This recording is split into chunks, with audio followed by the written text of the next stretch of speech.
What's going on, guys? Kaiger here, and in today's video we're going to talk about should you play Summoner's War Chronicle. I'm going to walk you through the things that this game provides, and you tell me in the description down below if you think this game is a hit or not. Let's get into it.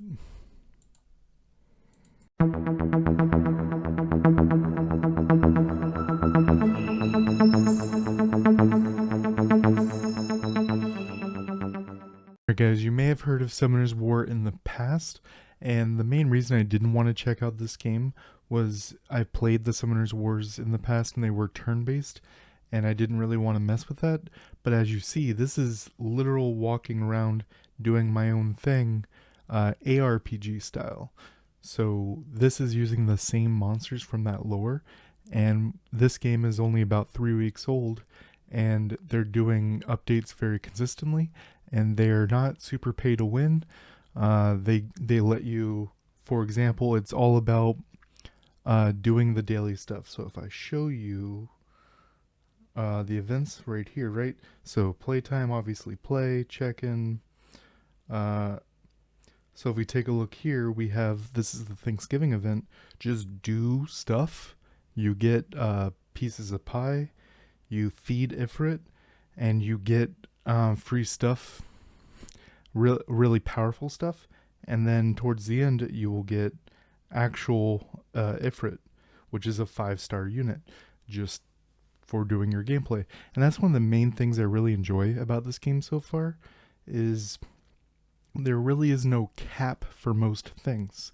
There's a few minor things that do have limits, such as like your grindy stuff. So if I want to right here get some stuff right there, if I want to get those runes right there, but even these you can get in other ways as much as you want all day, every day. For example, runes right here, she's giving runes right there. But if I go to the book,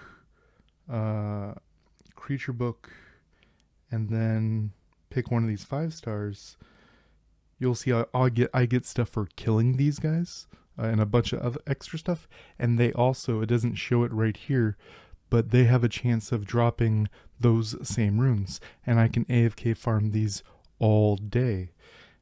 For another example, a lot of my viewers are coming from Legends of Neverland.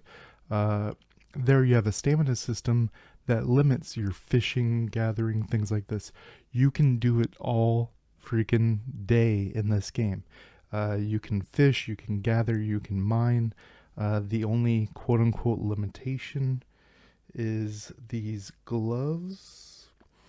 Each of these gloves right here, you'll see durability 20, and you lose 1 or 2 whenever you gather something. These only cost gold, and the gold, the items you get from during that depletion, let's say you roll 2 each time, so 10 gathers, you will get more than enough stuff to refill this with gold and then keep going. So there is no limit. You can literally play all day and be progressing. For example, what a lot of players have issues with is, oh, the pay to win, they get all the summons, things like that. Well, in the crafting you can make very important things, such as you can craft gear. You can also through, I believe, alchemy, gems to upgrade your gear. You can also craft summon scrolls. They're the weaker summon scroll, but these 1 to 4 star summon scrolls, you can craft these, which, as I said, you can literally play all day crafting, so you can turn your free time into additional summons. Next big thing this game has is the depth of story. So for example, that's record. So I'm doing the main story right here, chapter 4, act 4, chapter 48. But you'll also see there are all these area exploration. All 6 zones have side quests. So you do the side quest, you learn about the cities, the towns, you interact. They make you. It's not all just go kill 5 monsters, go whatever. There is a lot of talking to learn the story and things like that of the zones and of the world.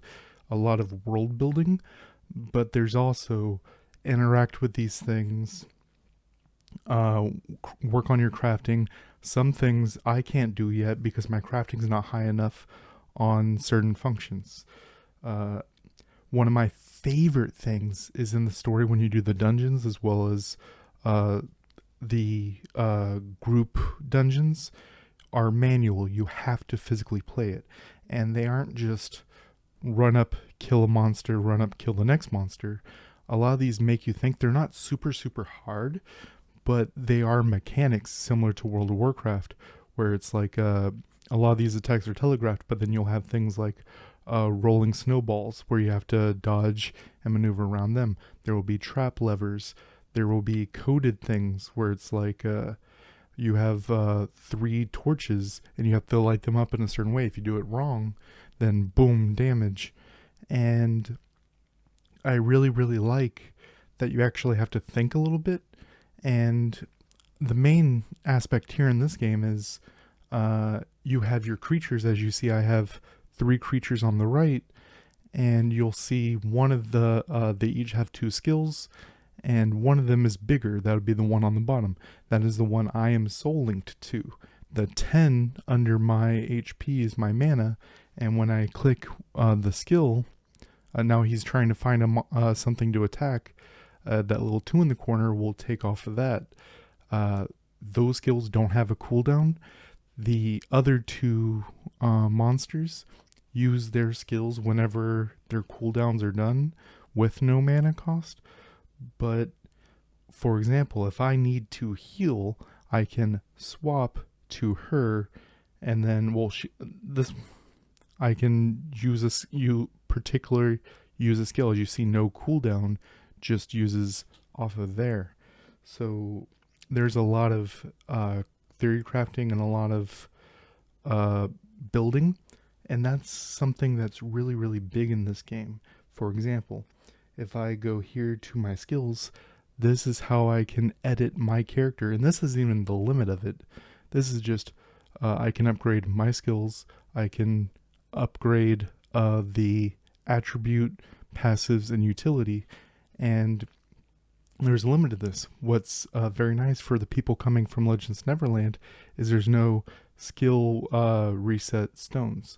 It literally just costs gold, and you can reset. You can either reset one at a time, or at the bottom you can reset them all and then use the points that way.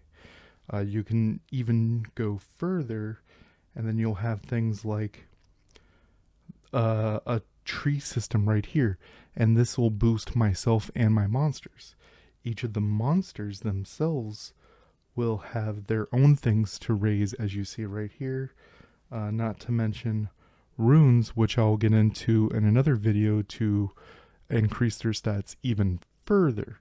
So there's a lot of depth in this game, and what I really like is even if you don't spend a penny, you can progress, you can do everything in the game, and there's even a patch tomorrow with the next raid tier that I know free-to-play players are going to be in and doing very, very well. So let me know in the comment section down below if you guys are going to go into it. And I am on the Katarina server. It's about 3 weeks old. I'm 2 days in, but I feel like I am behind, but I don't feel like it's insurmountable by any means. Till next time, guys.